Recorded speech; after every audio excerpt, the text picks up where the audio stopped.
You are now listening to Talk Your Jits podcast.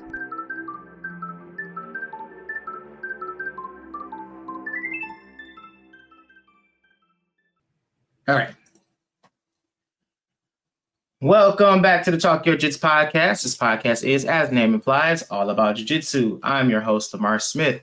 And stepping on the mat today is a second-degree blue belt who runs Warrior Way Academy located in Madisonville, Kentucky. Ladies and gentlemen, Eric Myers. How's it going, sir? Small correction, second-degree black belt, not blue. Oh, that's a blue. No, I did not mean to say blue belt. I was looking at my list and it's a on my back. Right. Second degree black belt, not blue belt. Black belt. Like a blue belt, though. That's for sure. Depends on who I'm on like second degree blue belt. What the hell is that? That's okay. Well, yeah, my apologies. He's a second degree black belt. Second degree black belt. All right. Like I feel like a blue belt. Oh yeah. Well, man, let's get the ball rolling, man. Without further ado, let's get it going. If you want to formally introduce yourself again, by all means, let's hear your jiu-jitsu journey so far. Well, my name's Eric Myers. I'm the lifelong martial artist. I've been in martial arts officially since 1974. Started at the age of 4 years old in Taekwondo back in the day with my dad. And the journey was never stopped. I just kept training. Kept learning, kept doing. Ultimately, I ended up opening my own school in around 1993, somewhere in there. I taught a little bit there in 91, 92. I opened up 93, 94 in Catawba, Kentucky, teaching Shotokan karate. And got back into Okinawan karate at that time and started my journey in Shorin-ryu karate and found Japanese jiu-jitsu through that. And I started the grappling arts and started doing throws, takedowns, judo, jiu-jitsu, aikido, and aikijitsu. Lots of, throwing style martial arts. Mm-hmm. And Hoist showed up on the UFC, tearing everybody apart. And I went, I know what he's doing, but I don't know how he's doing that. And I got piqued interest and I started looking around and I started with my first jiu-jitsu instructor, which was Carlson Gracie Jr. And I started doing seminars with him and traveling to train with him coming to us. In 2000 I tested for blue belt and got my blue belt tied by Master Carlson Gracie Sr., which was a major honor that I had no idea who he was as much as I now know who he was at the time. And but my journey kept on and I was teaching as a white belt, blue belt instructor in my own academy, integrating with all the other stuff that we were doing and just kept my journey going on and didn't leave junior, but it just kind of faded apart. And I ended up coattailing with a group in Paducah, Kentucky with Three Rivers Martial Arts through Hoist Gracie Network. And I trained with Hoist for quite a while through that. Never officially became a Hoist Gracie Network member, but around that time, he was going to start fighting again. And I was pretty close to purple belt.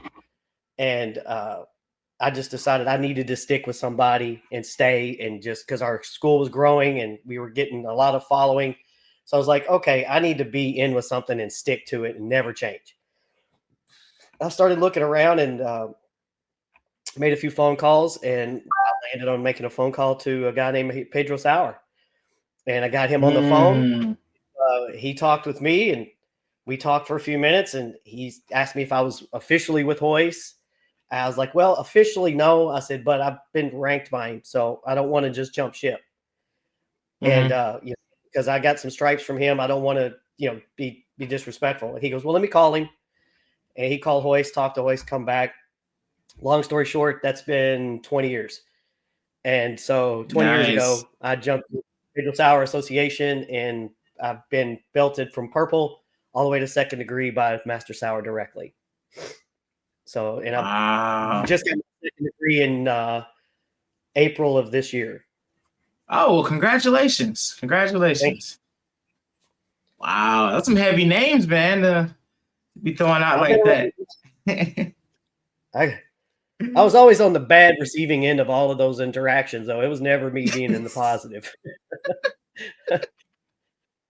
Well, that's the best place to be, man. That's how you learn. my whole take on my jujitsu. My jujitsu is I am the absolute worst of the absolute best. Yes. I'm at the bottom of the food chain, at the top of the food chain. If that makes sense. Oh, that makes total sense. That makes total sense.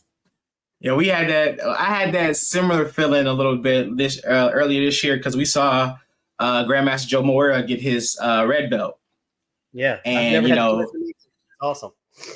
Yeah, he's a very, very phenomenal dude, man. And I'm fortunate enough to talk to him frequently because we talk on the phone, we Facebook friends and stuff like that. And we had did a seminar, it was like a no-gi seminar with Marco Hua. Yes. And after the seminar, we take pictures and everybody's taking pictures. So we take the group picture and you know how we call everybody up by rank colors. So we didn't know how many black belts was there. I just got my black belt. So we go and they're calling out people and it's like, they said the white belts, white and blue belts. I think maybe 10 people got up and there was still a bunch of people. Then they called the purple and brown belts. I mean, the blue and purple belts. I mean, the purple and brown belts, still a whole bunch of people on the mats. So then it was like, all right, black belts. And then the rest of the room stood up. We oh, wow, this is more than I thought. So then they're saying okay, 5th degree, they start calling degrees. So I'm standing there in my lonely little, freshly minted black belt. And it's like, dude, I'm still at the bottom. Oh, I get it. I'm still at the bottom. And I'm tickled to death to be at the bottom. That's the thing. Yeah, I know, right? It's like you train and fight so hard to get this belt, and then it's like you still a white belt in this room. Right. What people don't realize the imposter syndrome is real. Every belt has its version of imposter syndrome, and honestly, I think brown belt has the worst. As far as imposter syndrome, because so few people really get to brown belt.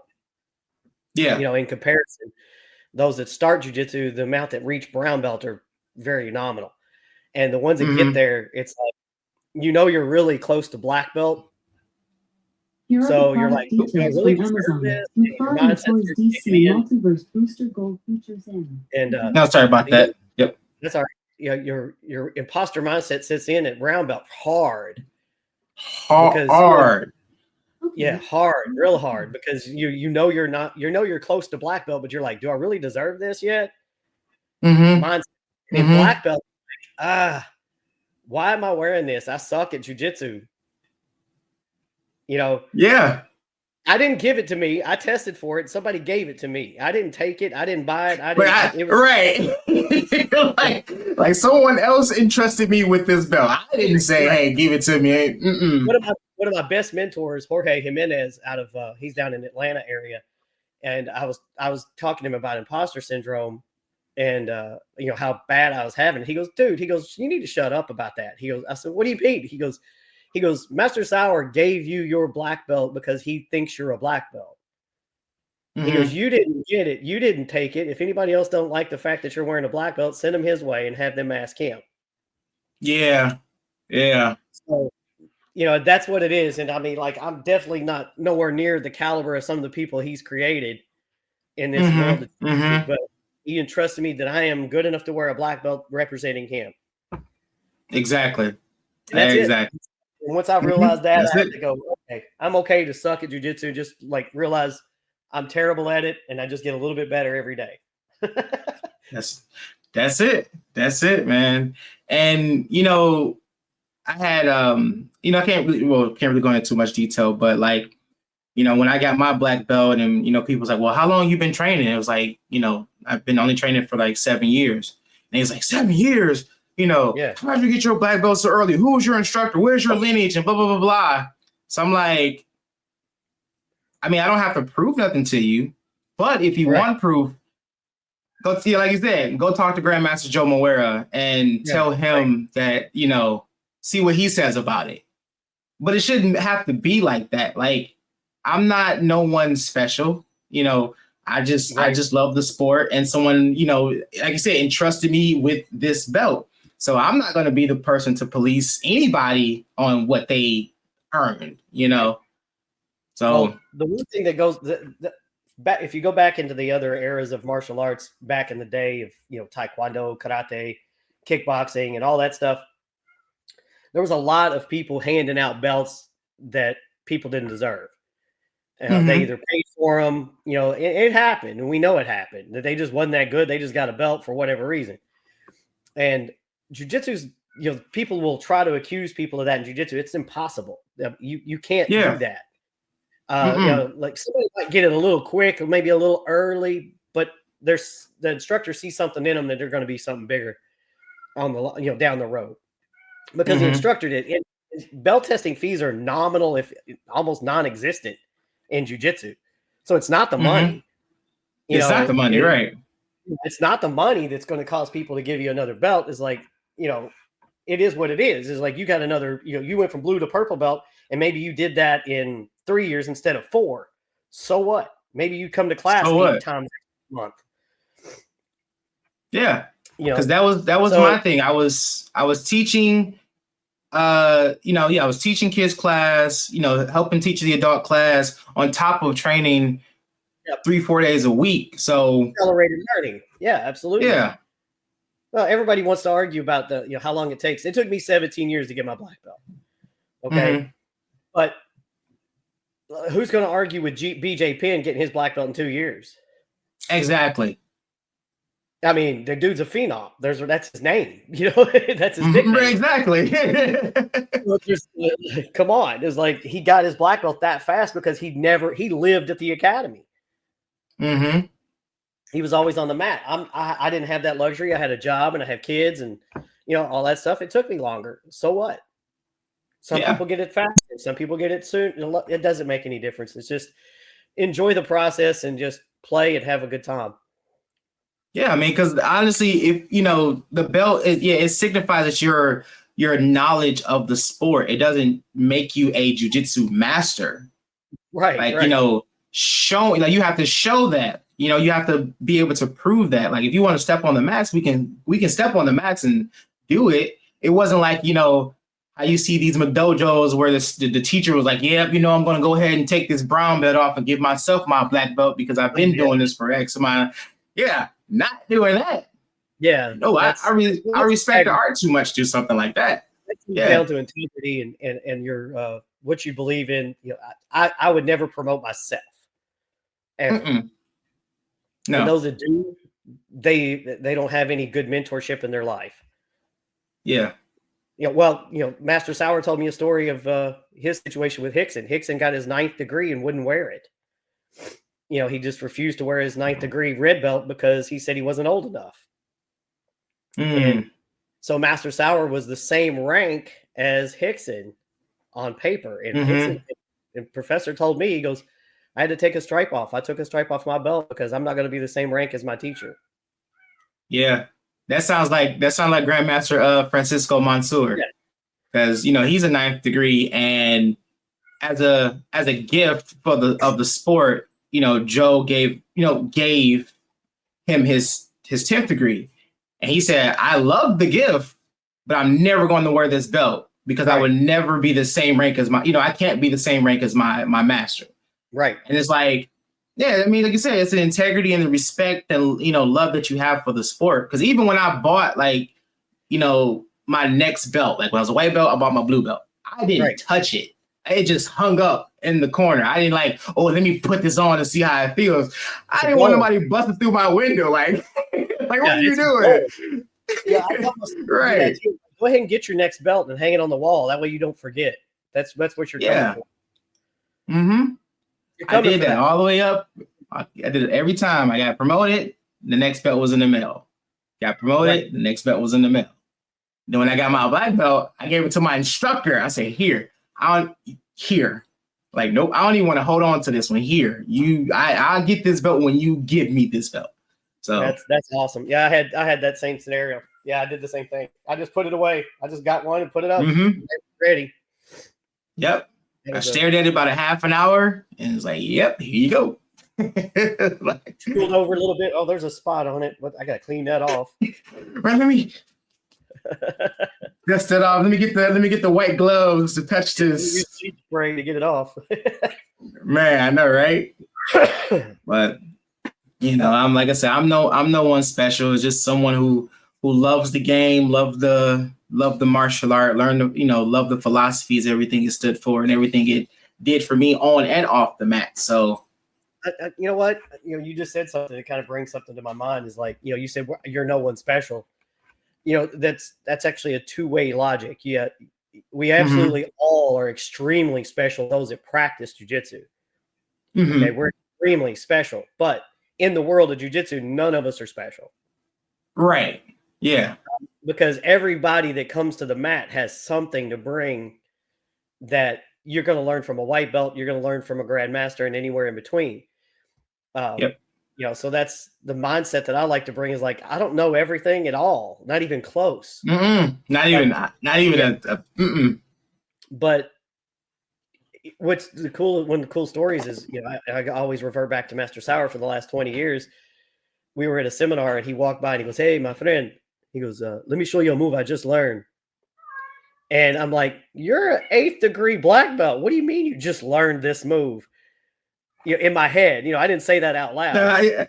Of course. And I'm like, "What do you mean you just learned it?" And so that humbled my white belt mind to go. And if this guy that's been doing it since he was 13 years old, 14 years old, and he's an 8th degree master now, can show me that he's picked up something from somebody that's just new to him and share it. The only way you can go in jiu-jitsu is keep learning and sharing.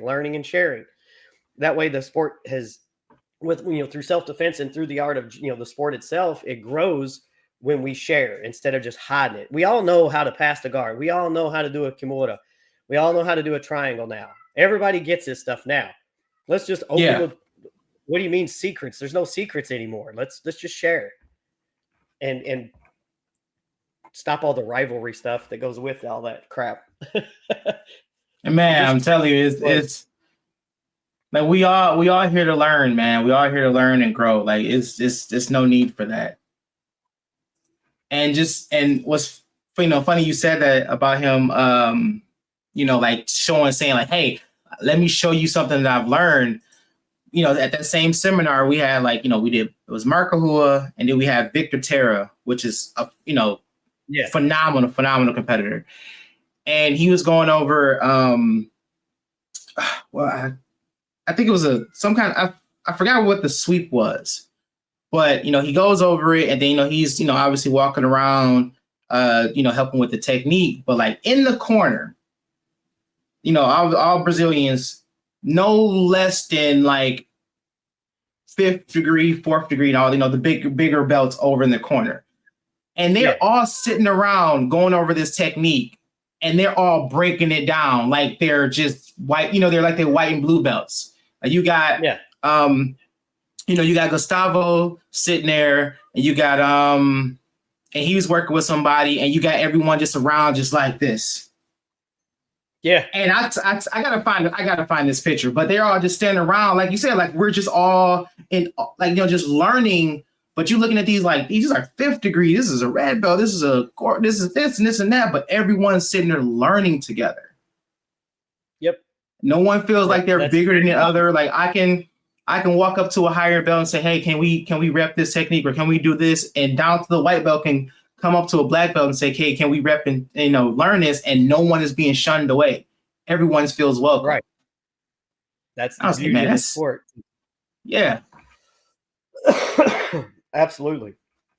That's a fantastic outtake on that. Man, like I was just like, so mind blown at that, because you hear stories about people saying, "Oh, they can't roll with the upper belts. They're not allowed to roll with the upper belts, or they can't roll with the instructors and stuff like that." I'm like, what's the point of being in school if you can't directly learn from the person who's teaching you this sport? I mean, this martial art. Like if my instructor came to me, if I came to my instructor and was like, "Hey, can we roll?" and he told me no, that would be the last day I go to that school. That's fair. About the only time I say no is if I'm injured. Yeah, of course. So, yeah. But as far as like the sweet spot I found for my personal growth and learning is like a 3rd stripe white belt all the way to about 3 or 4 stripe blue belt. Mm-hmm. That's the sweet spot that I can learn from while rolling. Mm-hmm. Like practice moves, detail things, especially when they're closer to my size. I'm a little fella, so I don't like rolling with these 200 plus pound guys. That sucks. Oh man. Yeah. It hurts. It just hurts long term. But you get somebody you can work with, and you're not going to get crushed. You're not going to get overly smashed. You're not going to get. Mhm. You're not going to rip and tear or they're not going to rip on you. It's fun to work Mhm. with them, and plus you can fit yourself, and you can say, okay, I can strategize now and start planning things that work better when you work with a more advanced student Mhm. or a more advanced. Mhm. It starts to work when you start drilling. I think it was Hoyler that won the worlds, and he only had white and blue belts to train with. He had no black belts. He had no brown belts, no purple belts in his academy at the time. He only had white and blue belts. But his drilling and training set him up to take the worlds, because of that. So he worked with the lesser students as far as rank goes, but still got the training he needed to win the world title. That's amazing. So I kind of pull that page. Professor even told me, because I've been plagued with some injuries and stuff like that. Nothing surgical, but just always got something hurt. And he just like, Mhm. don't roll with the big guys. Don't roll with the big guys. I'm only 5'5", so I'm a little fire plug. That sounds like Chris Hodder always says. He's like, I'm not rolling with you big guys, or he said, I got so many rolls left in me. So, Right, you're right. I want it to be fun. I don't want it to be death matches every time I step on the mat. Yeah, because we got a guy that he's a white belt and he's advancing very fast because he used to wrestle in high school, and he's one of those people where it's like he gets like, you can notice it how he's advancing and getting better every single time he rolls. Like he'll roll with somebody and he'll meet like, all right, man, what did I do wrong? What did I do right? How do you think I can improve? So on and so forth. So now it's getting to a point like we be like in the middle of rolling and he walks into class. I'm like, oh shit. Like, I don't want to roll with this guy, but I don't roll with him. But it's just like, dude, he's becoming such a handful, and he's only a white belt. Yeah, I was like, we just had a student that he tested for his blue belt, and he wrestled all the way through middle school, all the way into high school in another state before he moved. Kid is a takedown genius. His takedowns are just sick, and he can get to your back so fast. I have not seen too many people be able to get to your back so quickly. But he's just fast with it. Anyway, he's a nightmare. He is an absolute nightmare because he's big and strong. His takedowns are legit, and his submissions suck. But everything else just hurts. Everything leading up to that is perfect. Yeah, he's not fluid at all. He's starting to get there though. I love him to death. He's starting to get much more jujitsu instead of wrestling. He's becoming a jujitsu student and starting to move away from wrestling mindset. So he's starting to play the game and think jujitsu instead of just muscle and power and slam. Right. But now, up to that point, he wants to take you there. You're going to the ground. So you have no choice. You're going to the ground. Yeah. I usually just sit down. Like, I'm not doing that. Right. I do the same thing with him. I'm like, he's like, you want to roll? I'm like, yeah, I'm pulling guard. Like, I'm not about to tussle with you, man, today. I don't have it in me to tussle with you today, young man. I'm over 40. I'm 54. Yeah, I just turned 54. I've done judo. I've done jujitsu. I've done all the takedowns, and I don't heal the same way I used to anymore. And I'm not going to take a flight. I'm not taking a flight unless it's Delta. You know what I'm saying? So I know, man. I don't care how good your mats are. I'm not falling that hard anymore. Like, if this ain't pillow top memory foam, we not slamming nothing around here. fall, but I don't want to from a guy that's that badass. He's just tough. Just tough. And yeah. Now, Yeah, that's no, what's up? no, I was just random thought. Just go ahead. Yeah, that's fine. Okay. Like as an instructor, because I sometimes struggle with this too. When you have people, I'm not gonna say they're more skilled than you, but they have like a lot of areas where it's like you may kind of like fall short on. Like, how do you still like teach people like that? If that question makes sense. That comes into the class like that. Yeah. Yeah. Yeah. Well, without you have to excuse me, my hounds are deciding to let everybody know. Come in and say hello. Yeah. The student that comes in like this guy here, one of the things we realized real fast that you can't, I can't overteach his takedown skills. I'm not qualified to correct his takedowns. Mm-hmm. Okay. Especially from a wrestling perspective. Now, with the no gi grips and stuff that I can't even fathom his skill sets. He's amazing. And he's, 18 years old. Okay. 18. He's still growing. Yeah. Yeah. And so, but on the ground, he understands roughing you up and rolling you and trying to, he didn't comprehend why I would go to my back or any of our students. He's like, why would you put your back on the floor? Because wrestling is against that. That's how the match is. Yeah. So we had to explain to him, like, look, this roots from self-defense, not a sport. It comes from self-defense. I was like, so every point, every way that you score in a tournament is based on what would happen on the street. I would be rewarded for passing the guard and getting to the mount on the street because I can hurt him a lot more than I can if I'm inside his guard. Okay. So mount, of course, is dominant. Back mount is dominant. Knee on belly is dominant. Those are point-based positions. Takedowns are worth 2 points, which I always struggle with. How come that's only 2 points? Because that's but that's 2 points for a sweep, reversal, things like that. All improve the position in a real fight. In a real altercation, if any of these situations occur, if you execute a nice sweep, you're now in the top position and you're not losing the fight. You've improved. So I had to explain it to him. I was like, listen, we got to start with self-defense in mind. I said, let's stop with the sport. Let's look at self-defense first. I said, then this will make sense. I was like, because you're looking at it from a wrestling perspective, which is a sport. It is a martial sport, but it's a sport. And it works on the street, but try doing a double leg shoot where you bounce your knee off the ground. I don't know, concrete. Yeah. Not going to work out well for you. So I had to explain it to him. It's like, we have to get to where we're trying to take care of our own bodies and take care of ourselves in self-defense. Everything is self-defense first. It can't be about the sport first. I was like, if it is, we don't have a problem with the sport, but it has to be self-defense first because that's what jiu-jitsu was rooted in. Okay. Exactly. So when I started teaching him that way and started realizing, like, listen, we can't touch your takedowns, but I can improve how smooth you get to the mount, how smooth you get to back. And he's, like you said, he's one of those that once he realizes you're teaching him, he just goes. He catches it very quickly. And he didn't comprehend how to do chokes because he's never had a gi on. Ever. Right.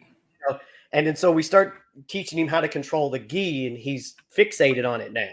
He's kind of fixated on learning that because it's something outside of his wheelhouse. So he's learning very rapidly how to adapt to a jiu-jitsu player versus a wrestler, even though he's highly skilled at wrestling.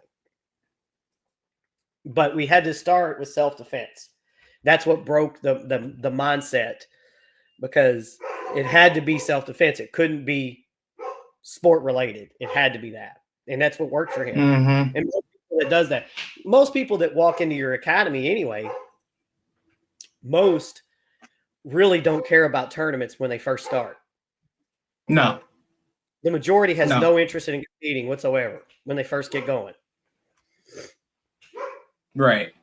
Because that was me. Like, I necessarily, I went in just wanting to learn the martial art.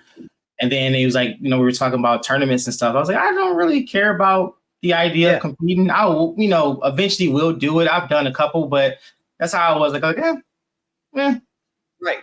It is what it is. Exactly. So in our school is like, just in the last 2 years, we've kind of ventured back into tournaments. Mm-hmm. And because we've got a pretty large kid following now, and we have quite a few adults or teen adults that are interested in competing. So I was like, I wasn't going to go. I hated politics. I hated the drama that a lot of times comes with tournaments, and the travel and all the extra expense. And 50% of everybody that goes in there that day goes home the first match. Yeah. And so it's like it's one of the biggest highs and the biggest lows in the world you can experience in one day. You either get your hand raised or you get to walk off the mat, and there's no other alternative. It's one or the other. Right. You're either going to lose or you're going to win today. That's it. And I don't like losing students over a piece of metal. Right. Yeah. So I don't want to encourage them overly to do something that I don't want them to feel pressured to doing something because some of the other students are doing it.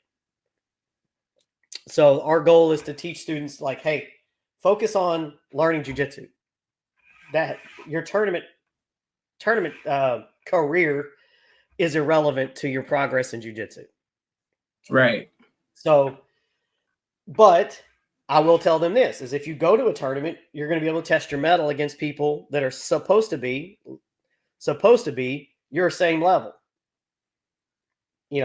But we all walk in and like I have to warn them ahead is because how many guys jump into jiu-jitsu that are 17-year-old 5-year wrestling phenoms that are white belts in jiu-jitsu. Right. So I said, you're going to run into those guys. They're there. Mm-hmm. And you're going to lose horribly Mm-hmm. and viciously, probably the first couple times. So, that's kind of, I don't want them to lose momentum and not be interested in martial arts or jiu-jitsu specifically because of a bad situation at a tournament. Right. But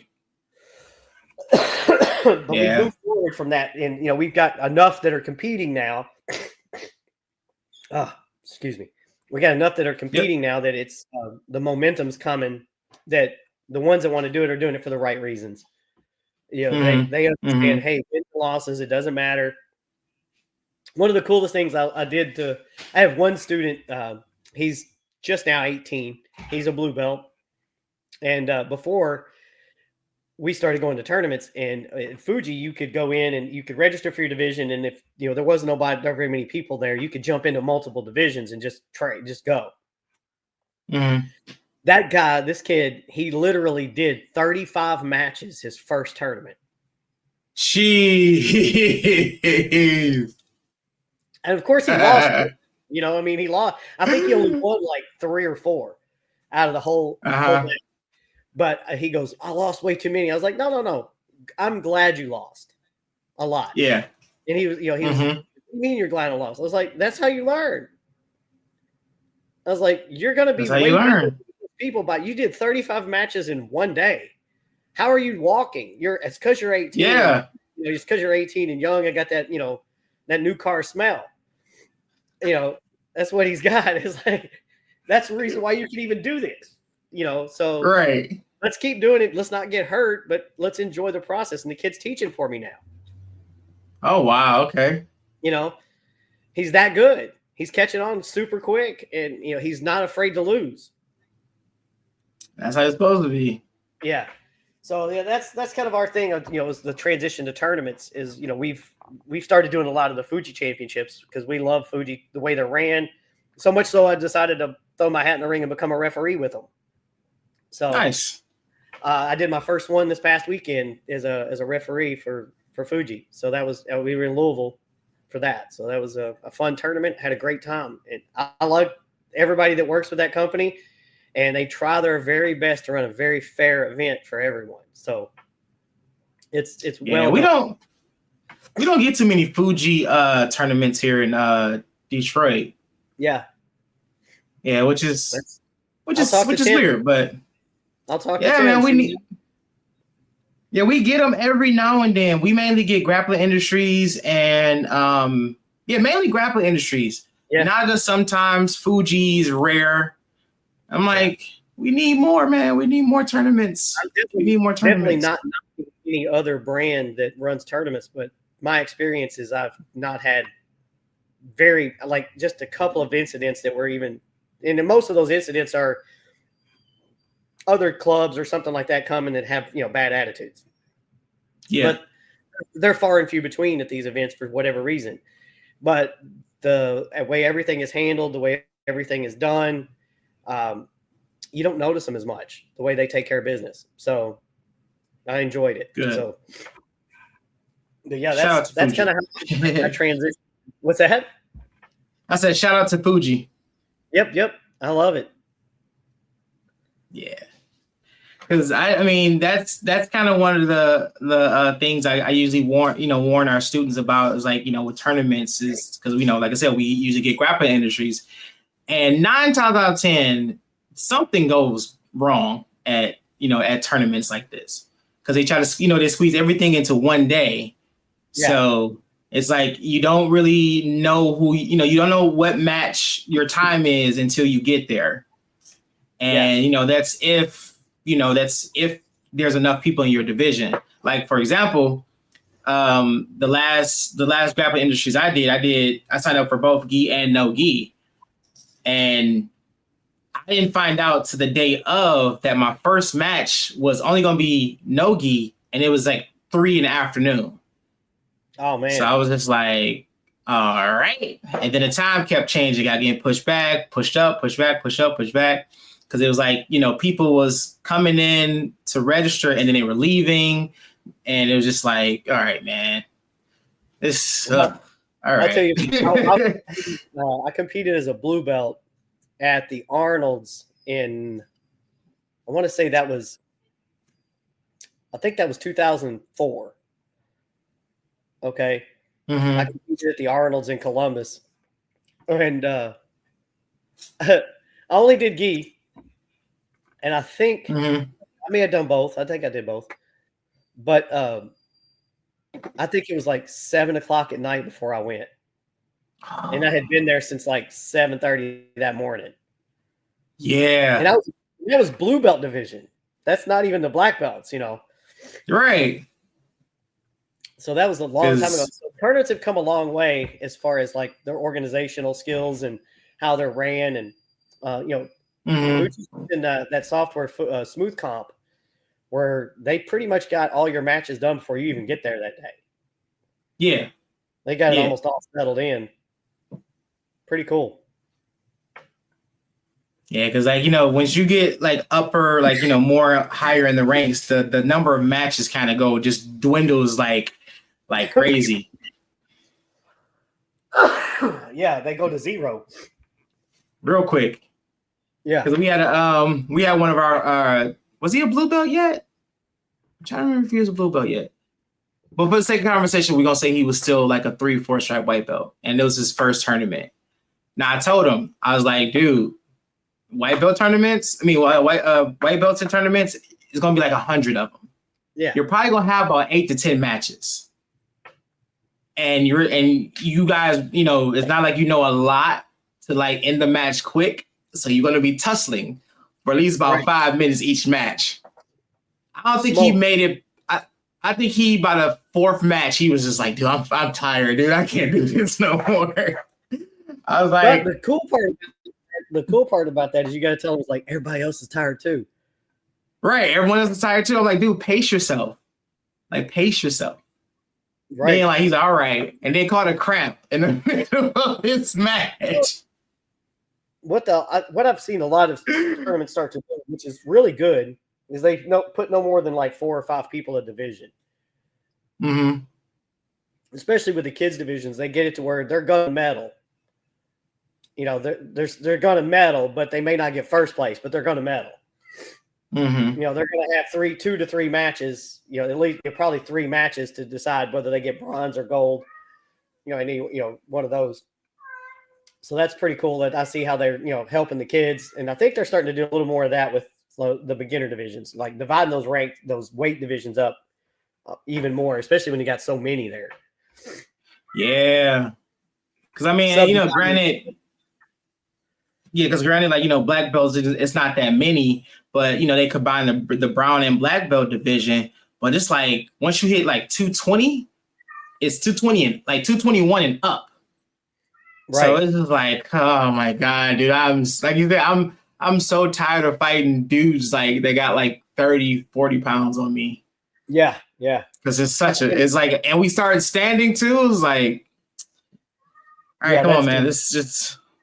Yeah, I can't relate to that. I'm on the Mighty Mouse end of the size frame, but I'm in the 170 pound range, which I should be at 140.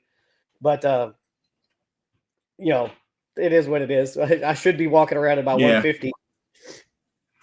Yeah, because I'm like, if I'm going to really like want to compete the way that I want to and really get out there and get the experience that I feel like I need, I'm gonna have to get my weight down. So that way I can compete in the smaller weight classes and have more matches.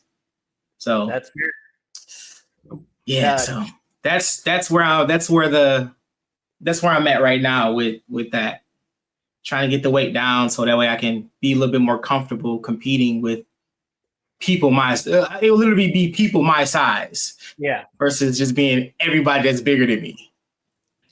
Everybody's always been bigger than me, so no matter what. Which is funny because like in the school that I grew up in, my instructor was a big guy, and we are a big guy school, a smash style, old school style school. And it was at one point where I was the smallest guy in the school, sitting at like 220 something. And it's just like, I should be used to this by now, but no, you can't get used to being smashed by big guys. It's pretty wild. As a smaller guy, I don't know why, but I always attracted big students. Yeah, like I have large, always. Like my professor always says, like giving a guy that's over 220 jiu-jitsu is like giving a snake wings. Yeah, but he didn't even need it. Now he can fly. Right. You gave the snake a gun? What? Right. He didn't need that. He's good to go without it. Yeah. Well, it's like he told us that with like Mark Schultz. Mark Schultz is one of the professor's black belts, world one of the best wrestlers that ever walked. And he's like, I don't know why we taught him jiu-jitsu. He's like, this guy's amazing already. Why did he need jiu-jitsu? But he's a freaking awesome. If you've never met Mark, he's an amazing person and a great teacher. So someone fun to meet one day if you ever had a chance. That's hilarious. Great stories funny. Hearing all the stories. Of course, Hickson said that was the toughest match he ever had was against Mark Schultz. That's crazy. An American wrestler, Right. I mean, it's like, with wrestlers, they have that, those, wrestlers that come in learning, dude, they have such a, such a big leap ahead, coming in. But, like once they hit that blue belt, they just stagger so hard. They plateau and it's just like, where'd my power go? Like, you got to learn how to balance it now. Because, you used to, like you said, with wrestlers, it's get them to the ground, pin them. Don't get don't put your back on the mats, keep your shoulders up. And then, they come in, start rolling. As soon as they back hit the mat, they're completely turning it around. And that's why they get choked. That's why they get choked every single time. Yep. But I love wrestlers though, man. I hate them and love them all in the same theory. Because like they're extremely talented, especially if they've done it for more than a couple of years. They're quick, quick on their feet. They're agile. They're easy to, easy for you to get took down by them. No matter what Yeah, no matter what Yeah, and so that I hate that part about them, and I hate the fact that they just know how to grind. Like they can put it on you, and just you're suffering the whole time. And then I love it because they make some really silly jiu-jitsu mistakes. They show your back, real quick. They stick their head up when they go for the shoot. The guillotine is there early on. So They make some terrible mistakes. So I love that part, but I hate all of the other good stuff. It hurts. So I hate everything you're good at. Yes, that's exactly what it is. Yeah, that's exactly what it is. I hate everything they're good at. Right. Because I hate because I suck at it. So yeah, that's the whole epitome of world, right? Is like if I suck at it, it must be stupid. Right. Right. Yeah. That helps me sleep at night. That helps me sleep at night. Exactly. Like that's why I can't do that move, because it's stupid. It sucks. Yeah. That's it. I've said that about a few jujitsu moves. I'm like, man, I'm never going to do this move. It's stupid. And then 5 years later, you go, wait, that move actually works. You know? Like what I meant to say was no. Yeah, because I figured out the mechanics. The mechanics actually make sense now because my body makes sense with the mechanics. My brain and my body are working together now. That's like, one of the bear hug techniques, step behind. I was like, being a small guy, I'm like, I'm never going to do this move. I'm not picking somebody up from here and slamming them, being small. And I'm like, but I finally figured out the angle and it works. And now granted, there's a weight limit to it. I'm not going to pick up a giant human, but by and large, it works because I finally figured out the mechanics of the move over time. So I don't want to write off a move too quickly anymore. I was like, I might think a move is stupid, but I'm like, I'm going to give it a little time before I call it a name. Right. Yeah. Gotta learn the game, man. But, right. Well, all right, Eric, man. We ask everybody that comes on the show. Kind of became the staple question of Talk Your Jits podcast. Past or present, who would you love to get a chance to roll with? Your top 3 people. Past or present? I'd love to. Past or present? I'm an OG when it comes to like nostalgia. I'd love to have the opportunity to train with Elio. I never got the chance. That's the one of the OGs for sure. That's my whole root of cause is from the self-defense aspect anyway. Tournaments are a byproduct of it, and I want to learn from the horse's mouth as much as possible and why we're doing what we're doing. So Elio would be one that I wish I could have got the chance to train with. Yeah, for sure. That's the one. I mean, it's just kind of how I've been built with all the older martial arts that I've ever done. I've always I would always like to have trained with the Grandmaster, the guy that started this. Right. Was that and get to actually meet them. So that would be him.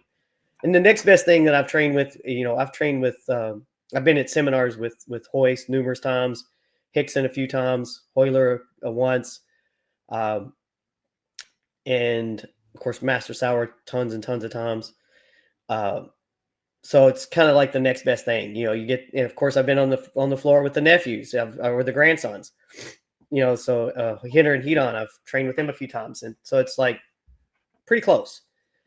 You get to hear the stories that they say about their grandfather or their dad or their uncle or any of that stuff. And it's just, okay, I kind of got to train with him through you guys.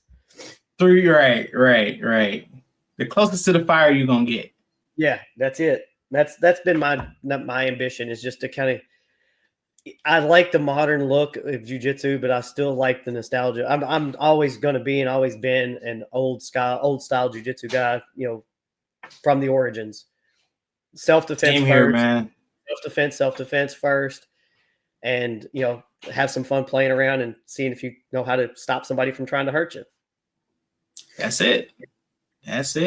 Practice how you fight, man. What was it Elio said? He goes, you can't win every fight, but, you can't get your arm raised in every fight. Just try not to lose. Right. Yeah. Don't lose. You may not be able to win, but don't lose. Don't lose, right? As I say, either you win or you learn. Yeah. So that I've kept that with Master Sauer's teachings, and of course, hearing his stories of Elio, because he got to train with him firsthand for years. So nearly a decade more with just direct training. And so hearing the stories is like you said, you either win or you learn. Either way. But Elio's theory is don't try to win, try not to lose. Because, if I'm 5'5" and 170-pound guy going against a 6'8", 300-pound Goliath, I'm probably not going to submit him. Just try not to die. I know, right? Try not to die. That's it. So that's kind of my favorite. I've trained with a lot of them. I haven't trained with Wardian. I haven't trained with Hulker. Those were the two that I haven't trained with in the family so far. I've trained with Helson. I would like to train with as many of the direct descendants as possible. That's my mission. Gotcha. Yeah, man. Well, you've been in the game a long time, so you definitely I know you got a chance to roll with the people that you said, but yeah, as a student of the sport, you always want to try to get closer to that lineage as possible to just soak up as much as you possibly can. That's true. Now, as far as going forward, like the moderns, it's of course got to be Mikey. Guys like them are just phenomenal, and they got good hearts, and they are good for the sport. Their brains, and the way they treat people. I like that. I like to keep the honor and integrity in what we do. Yeah, like I've once I learned about Mikey Musumeci and really understood who he was, I instantly became a fan because of just how he carries himself, man. He as much as he does sport jiu-jitsu, you can still tell that he's a big fan of the martial art and everything it stands for. So it was like you don't see that a lot. You don't see that a lot. So exactly, there's so many that are just like it's all about the tournament and get the arm raised, and that deep respect for the ones that do that. It's just that's a season of your life. So, how many years can you compete at a high level? So, right. Before not long, man. I have a lot more respect for somebody just go back to Elio. He didn't step off the mats until he was in his mid-90s. Man. That's the goal. He was not rolling with everybody at a hardcore high level, but he trained regularly, taught regularly, and practiced jiu-jitsu until his mid to late 90s. So that's a goal for me. I'd rather do that than get my arm raised at 2 or 3 tournaments. Yeah, you ain't never lied, man. That's like Grandmaster Francisco Mansour. Yes, he's been doing jiu-jitsu from the time he was at a very, very young age and until now. And during Grandmaster Joe's ceremony, he was dressed. That was one thing he was gonna do. He was gonna get dressed. He was gi and everything. And so they were telling him you got to relax, because I don't know if he just got over being sick or whatever, but they was like, you got to relax. And they were having him sit in a chair in front of the class. And he's like a big kid, man. He's like a real big kid. So every time they make him sit down, they'll walk away and he'll look around and then he'll slowly creep off the chair, slide off to the mats, and then teach somebody. And he's like, no, you can't be down there. He's like, all right. I'm like, you can't take him from that, man. Yeah. Can't do that. That's taking it completely from him will probably do worse for him than letting him just do it. Right. Because I know they kept saying he's going to retire in Brazil. This is his last kind of I guess you want to say hurrah in the States, with Grandmaster Joe getting his red belt. But then I go on Instagram, he's with his son traveling all over the place. Why wouldn't he? You knew that. You knew he wasn't going to sit down and retire. No. He's still going to put that gi on. He's still going to put that belt on. He's still going to get out there and at least put his feet on the mats. I've been hearing rumors that Master Sauer is going to retire for probably the last 10 years. I don't see it. It's just I don't think he can stay away from the mat. I don't think it has anything to do with the seminars or the the income that comes from it or any of that. I think it's just he's addicted. Yeah, I figured something happened. My mic. Can you still hear me? Yeah. Okay, because I was like my mic got unplugged. I was like, what am I talking through? All right. All right, Eric, man. Unless you got any other questions for me, man, fire away. If not, man, let the people know where they can find you. Shout out your school. The floor is all yours. Well, it's Madisonville, Kentucky. We're Pedro Sauer Affiliate Academy here. We teach kickboxing and jiu-jitsu. We're at 1355A South Main. I have two buildings. I had to remember which address to give you. Okay. 1355A Madisonville, South Main Street, Madisonville. Our website's warriorma.net. So you come check us out. We accept, if you guys are traveling through the area, feel free to stop in and visit. Shoot us a shout out. We'll be glad to have you come by. We're a chill school. We're relaxed and no egos. We have a good time with people. Nice. We're glad to have you guys stop in and visit and share some knowledge. Because if you're coming to my school, you're going to teach me something. Gotcha, man. I keep saying this. I need to get on it, man. But it's so many, wonderful people that I've met on this podcast, and I'm like, I gotta start visiting, man. It's just way too many not to. Right. So I need to come see you with all them Power Rangers and behind you, man. Oh yeah, man. My little man cave back here. Yeah. All that. Besides jiu-jitsu, this room keeps me sane. Yeah. You said what? I said I see all your nostalgia stuff. Most of mine is like Yoda. So okay. I got a few. I got a couple lightsabers back here. Got a few Star Wars characters back there. So I figured I'd keep it. I'm a nerd. My wife's decor behind me here looks good. But as you see, my stuff is confined to one room. So So you're married? Yes. I can tell. Yeah, I can tell. It's because you're not allowed to have any of that anywhere else in the house. Like, you know what? That's okay. It's all for me anyway. So I enjoy it. You can walk in there and go, "This is my Zen space. I'm good." Right. Don't get out. Yeah. That's fair. If you got any other questions for me, man, I've had a good time. This has been great. No, man. No, not that I can think of, man. I just want to, once again, congratulations on your second degree on your black belt, not your blue belt, your black belt. But yeah. Well, yeah, man, I appreciate it again, man, and I'll definitely keep in touch with you and and definitely talk more jiu-jitsu with you. Sure. Been a good time, man. I appreciate it. Man, thank you so much. Well, that's the end of today's episode. I would like to thank Eric one more time for coming on the show and blessing us with his knowledge. Hope you guys enjoyed. Please make sure you go and follow us on our Facebook, Instagram, and YouTube and all other streaming platforms so you can stay up to date on all future episodes. This has been Talk Your Jits Podcast. Keep rolling, keep grinding, and remember, long live jiu-jitsu. Have a great day. Yes. That was cool, dude. Thank you, sir.